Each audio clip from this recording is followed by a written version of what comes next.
Asy-Syafi'i tentang Nabi berkahwin dengan Maimunah ketika ihram.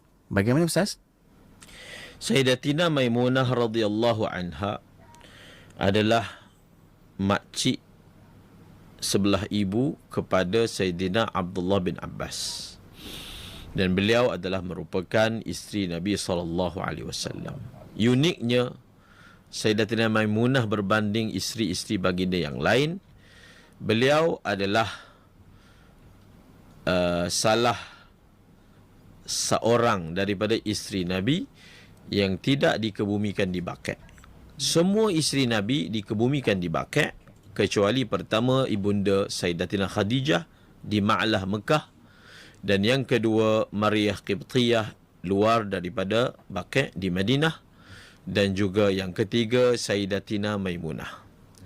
Dan peristiwa yang menarik tentang Sayyidatina Maimunah, beliau berkahwin dengan Nabi di satu tempat dan beliau dikebumikan dan wafat di tempat yang sama. Beliau telah berkahwin dengan Nabi dalam perjalanan menuju ke Mekah di tempat yang namanya Sarif,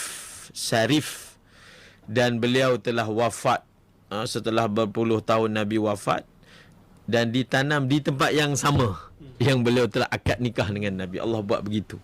Dan makam Sayyidatina Maimunah ni, kalau kita ada peluang orang pergi umrah tu, pergi ziarah, sebab dia adalah jalan on the way pergi ke Mekah ke, on the way pergi ke Madinah ke. Dia satu-satunya kubur tepi jalan. Kubur Sayyidatina Maimunah ni tepi jalan, tak ada kubur lain. Masya Allah. Kita ziarahlah ibunda kita Sayyidatina Maimunah. Itu maklumat tambahan. Dalam masalah ini, dalam mazhab Hanafi contohnya, boleh kahwin walaupun berada dalam keadaan ihram. Dalam mazhab Syafi'i tak boleh berkahwin ketika berada dalam keadaan ihram.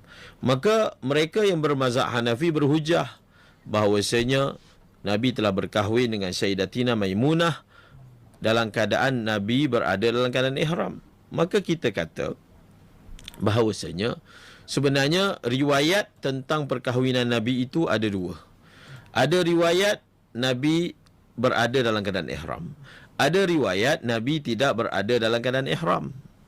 Mereka yang mempelajari usul fiqh ataupun fiqh muqaran akan tahu bagaimana ulama telah mentarjihkan. Masing-masing memilih.